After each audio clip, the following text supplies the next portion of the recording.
Since I started writing about and researching emotional intelligence in business, I found that the data in support of it has only gotten stronger. I saw recently a study, this surprised me, engineers, software coders and so on, were evaluated by their peers, people who work with them day to day, on how successful they were at what they do. Turns out to be one of the strongest predictors of success in any field. And that was correlated with their IQ on one hand and their emotional intelligence on the other.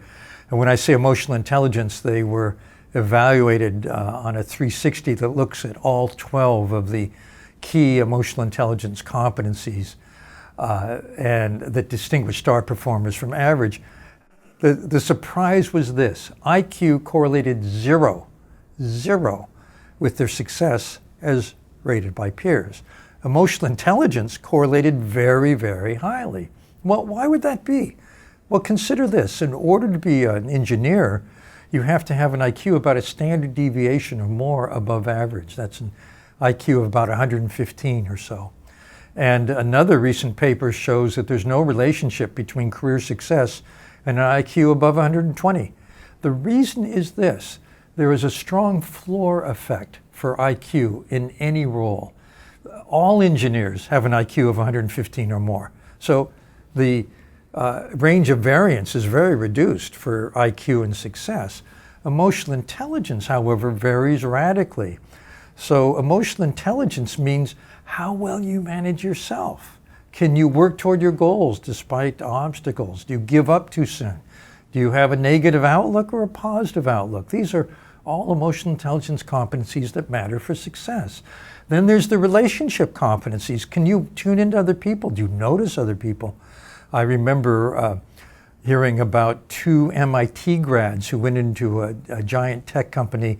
One of them went around to other members of her team and asked, "What are you doing? How can I help?" The other stayed in his office and wrote code all day. And it's very clear who was going to get ahead. It was the one who wanted to be a team player. You don't write code in isolation anymore. Everyone works on projects together. You may write the code, but you have to coordinate, you have to influence, you have to persuade, you have to be a good team member. All of those are emotional intelligence competencies that distinguish outstanding from average performers. So when you think about it that way, it makes sense that even among engineers, emotional intelligence will predict who is a star and who's just mediocre. And when you think about this at the organizational level, it means you want to be sure to include emotional intelligence when you consider hiring people. I have a friend at an executive recruiting company specializes in C-level hires, CEOs, CFOs, and so on. And they once did a study internally of people they had recommended who turned out to be bad and were so bad they were fired.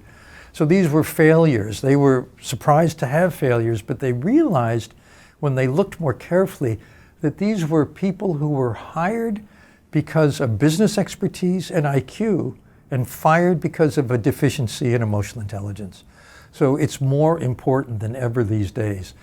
And so in hiring, it needs to be considered. In promoting people, of course it needs to be considered. And it should be part of HR. It should be what you help people develop further strengths in. Because the good news about emotional intelligence is it's learned and learnable. And you can upgrade it at any point in life if you're motivated.